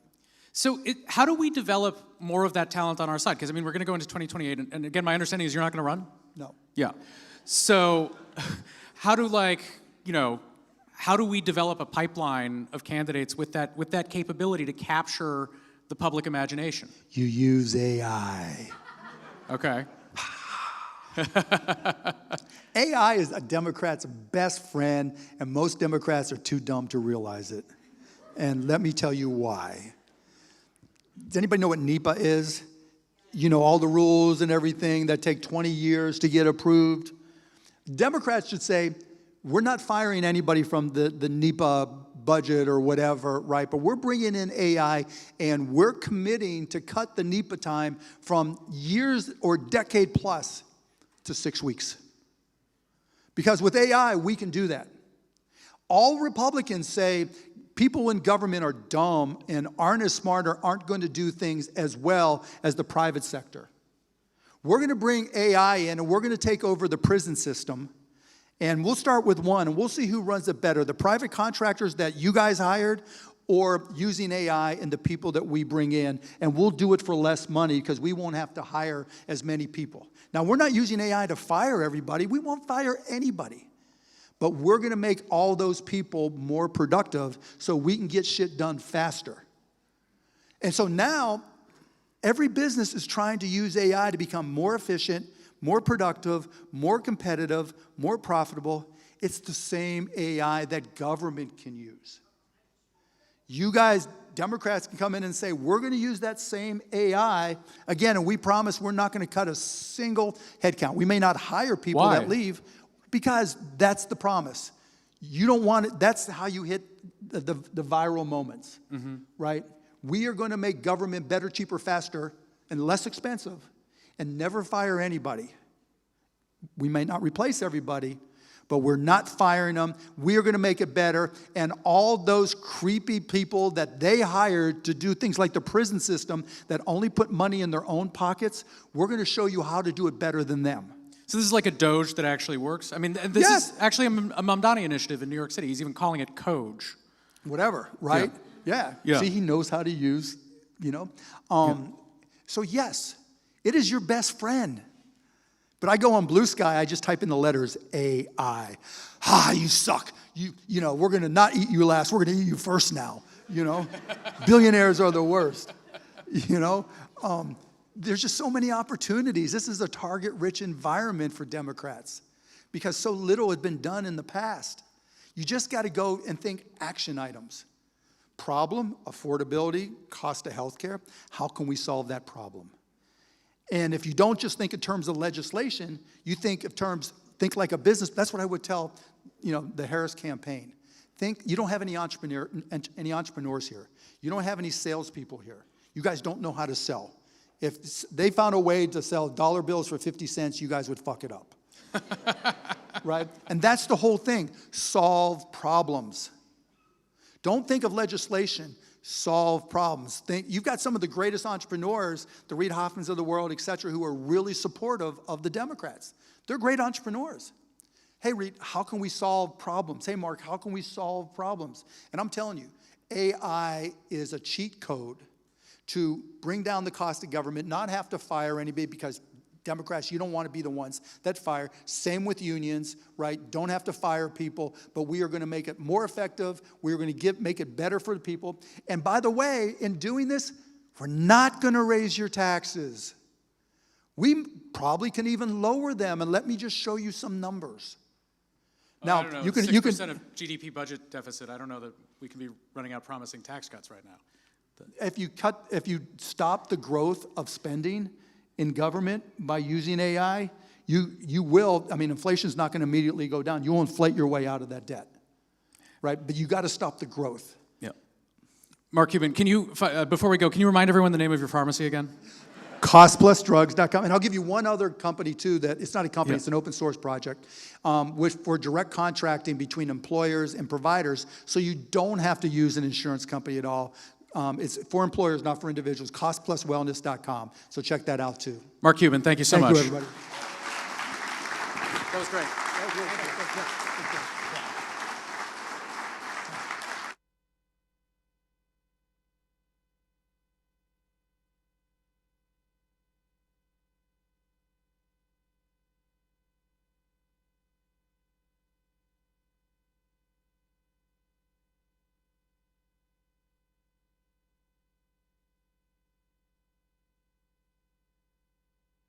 And with closing remarks, Lauren Harper Pope and Patrick Raffini.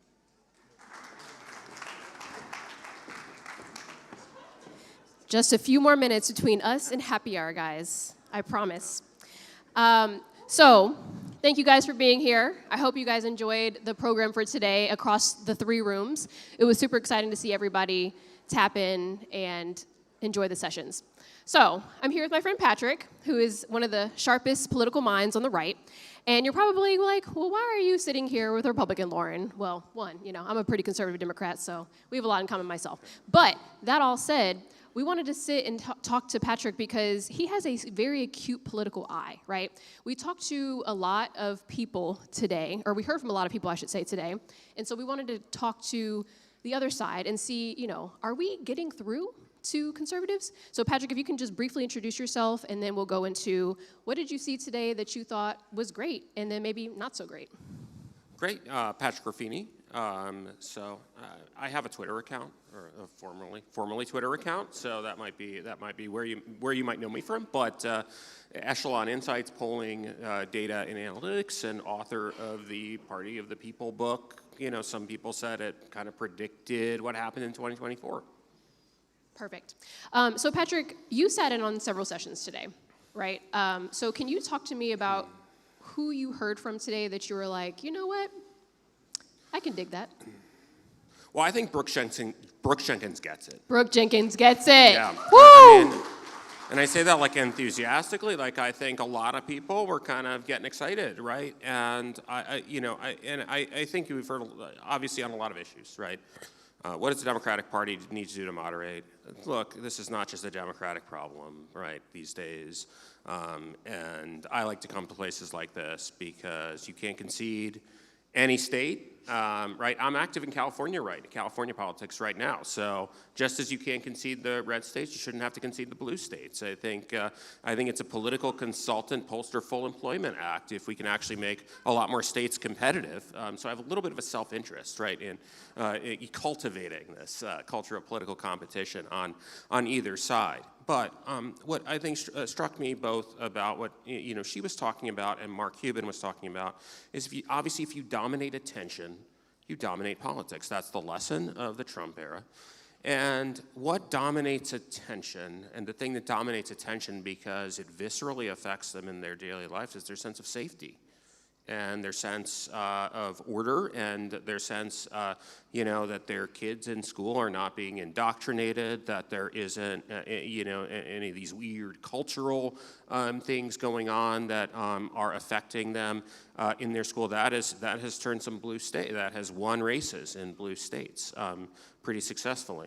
And you've seen a turnaround in San Francisco, not just with D.A. Jenkins, but Mayor Lurie, right, where you have a lot of, I think, Republicans saying good things about them.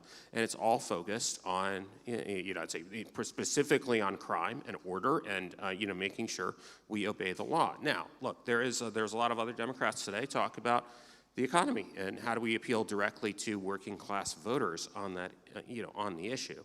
But I think it seems to me that the fastest route to get the attention of conservative-minded voters is to actually talk about the issues that really dominate their attention because they're viscerally affecting them in their lives. Not to say that economic issues don't affect them. And I think you also have to show, in order to dominate attention, you have to create drama a little bit. You have to create conflict. And look, as much as I am a fan of poll tested, saying poll tested things.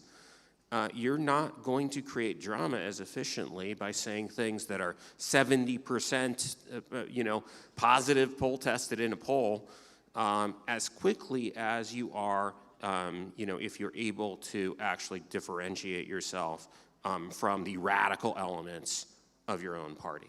I think potentially goes both ways. Absolutely, and I appreciate that. So let's go to the other side now. Where do you think there are still weaknesses present from Democrats you heard from today, particularly from the centrist faction leaders that we've heard from today?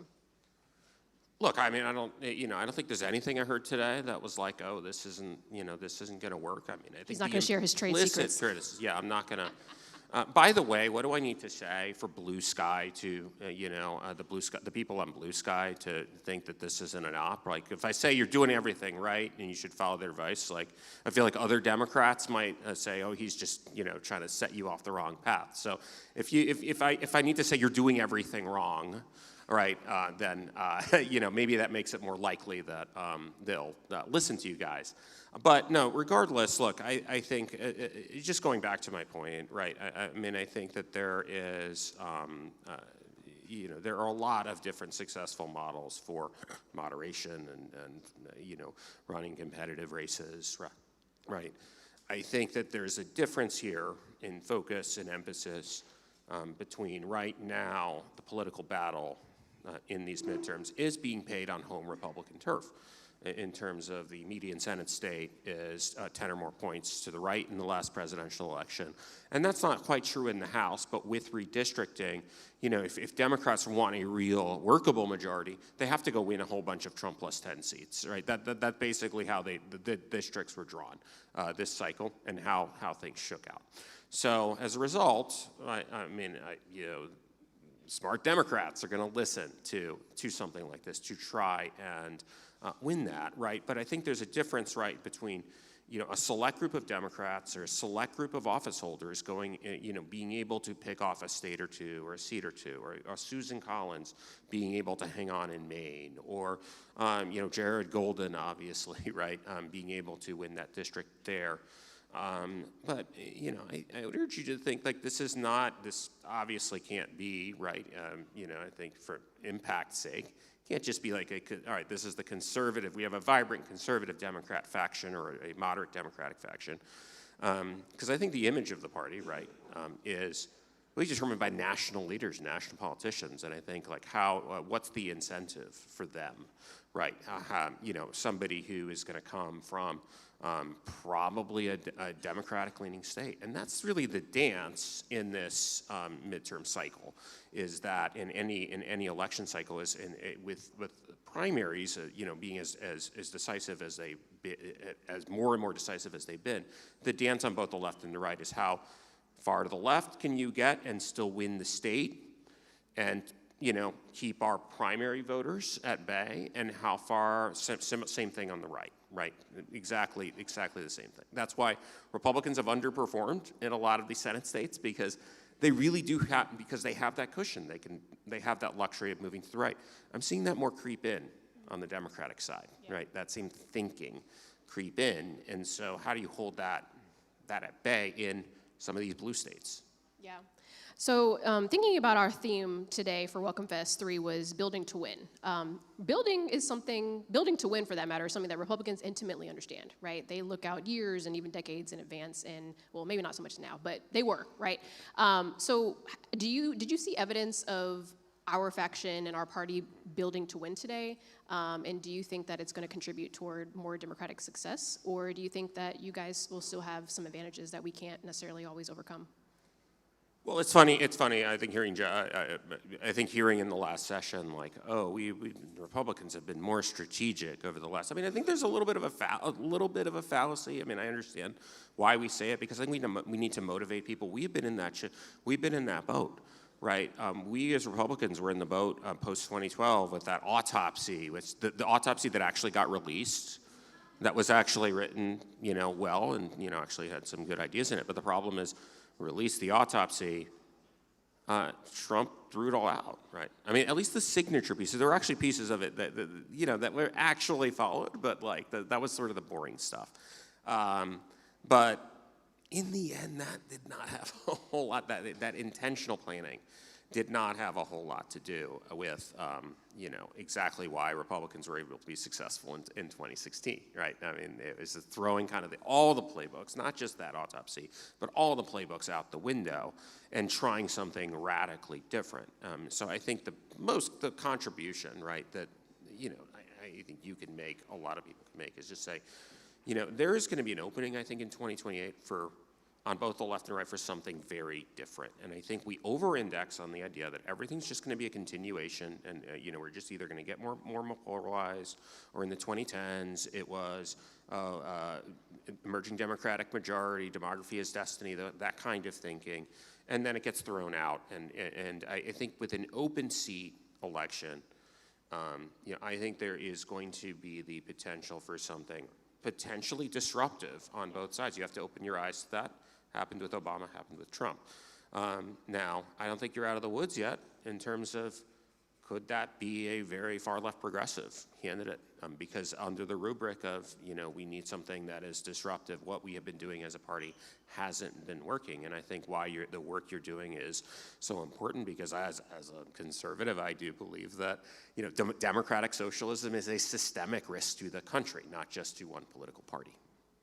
Yeah, you touched on 2028, and I think we're gonna close with that conversation. So, if you are to get your ideal Republican nominee, I'm not sure who that is. You don't have to say if you don't want to, but who would you not want that nominee to go up against on the Democratic side? Let's see. I mean, it's one of those things, right? If I say one name, it's like, oh, that's who he really wants, then we should go nominate that person, right? But look, I think that, I'll say who I think is, Mark Cuban just took himself out of the running, so I guess I can't scratch him from the poll. I can scratch him from our monthly poll. I was really disappointed because when we had to cut Stephen A. Smith when he said he wasn't running, I was like, I really fought my people on that front, because I thought he would have been great. I saw he was on your straw poll ballot. Not that I voted in it or anything, but no, I think that look, I think in terms of like the people I am talking, in terms of like the model I'm kind of talking about here, is yes, you have your Governor Shapiro, who comes across as, very moderate, and Peels has a track record of winning exactly the kind of voters. But I think in terms of thinking about that disruption axis, that is going to need to be very high, is like, how do you get, somebody who doesn't take the,